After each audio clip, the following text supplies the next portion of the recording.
జనరల్గా డిజైన్లు చూసి ఇట్లా పెడితే ఈ డిజైన్లు నేను ఏవో పెడతాను, దాని రేట్ ఏదో చెప్తాను, ఇంత రేటా అని అంటారు. ఆల్రెడీ మీకు ఇంత రేటా అని అనిపించినప్పుడు ఫస్ట్ మీరు ఏం చేస్తారంటే మీరు చేసుకోవటం, రెగ్యులర్గా ఇచ్చే వాళ్ళకి ఇచ్చి చేయించుకోవటమో చేయండి.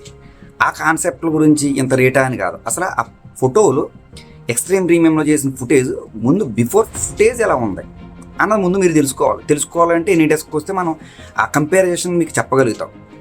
మామూలుగా జనరల్గా డిజైన్లు కొంతమంది పెడతా ఉంటారు, నాకు ఎట్లా కావాలి అట్లా కావాలి. మామూలుగా జనరల్గా బయట ఫోటో ఎగ్జిబిషన్లో లేఅవుట్స్ దొరుకుతూ ఉంటాయి, డిజైన్లు దొరుకుతూ ఉంటాయి, లేకపోతే ఆన్లైన్లో దొరుకుతూ ఉంటాయి. ఆ లేఅవుట్స్లో తీసుకెళ్ళి మనం అందులో ఆ డబ్బాల్లో పెట్టడం పెద్ద సబ్జెక్ట్ అయిన పని ఏం కాదు. బచ్చగడ జనరల్గా వర్క్లెస్ క్యాండిడేట్లు కూడా అవి డౌన్లోడ్ చేసుకుని అందులో పెడతారు. అది కాదు కదా, అదైతే నాకు ఇచ్చి ఎప్పటి నుంచో ఇచ్చి క్లయింట్స్ వాళ్ళకి వచ్చా పని, వాళ్ళకి రాని పని నా వల్ల ఈ పని ఏది ఉంది అని అంటే వాళ్ళకి రాని పని కాబట్టి వాళ్ళకి రాని పని నాకు తెలిసిన పని ఏదో ఒక స్పెషల్ ఉంటుంది.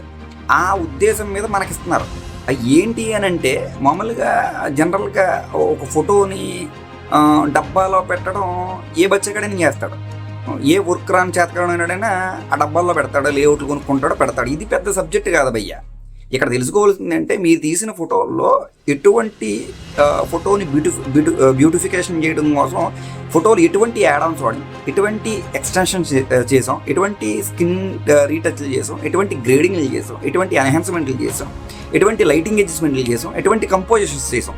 ఒక ఫోటోను ముందు దాన్ని బ్యూటిఫుల్ చేయడం కోసం ఎటువంటి ట్రిక్స్, ఎటువంటి ఏ టూల్స్ వాడాం అన్నది మేజర్ రోల్ ఇక్కడ వ్యవహరించదు. అది ఒక ఫోటోనే మీ ఫోటోలు 100 ఫోటోలు 50 ఫోటోలు మీ ఫోటోలో బగ్స్ ఉన్నాయి, ఆ బగ్స్ని రెక్టిఫై చేసి అప్పుడు మనం డబ్బాలు ఎక్కిస్తాం.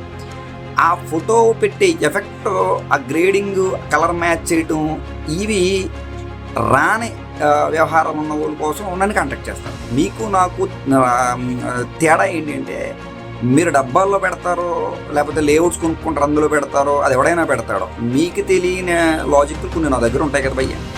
అవి మీకు తెలియాలి అంటే ఒకసారి ఎనీ డెస్క్కి వస్తే అవి ఏంటన్నది కూర్చొని చర్చించుకోవచ్చు. ఏదో పెట్టేయగానే నేను ఏదో రేట్ చెప్పేయగానే ఇది ఇంతేనా అని అంటే మీకు దాని గురించి అవేర్నెస్ తెలియదు. ఓకే, ఈ వీడియో ల్యాగ్ అయింది కాబట్టి దీని కంటిన్యూషన్ పార్ట్ రేపటి ఎపిసోడ్లో మిగతా పార్ట్ గురించి మాట్లాడుకుందాం. అంతవరకు సెలవు, బాయ్, జై హింద్.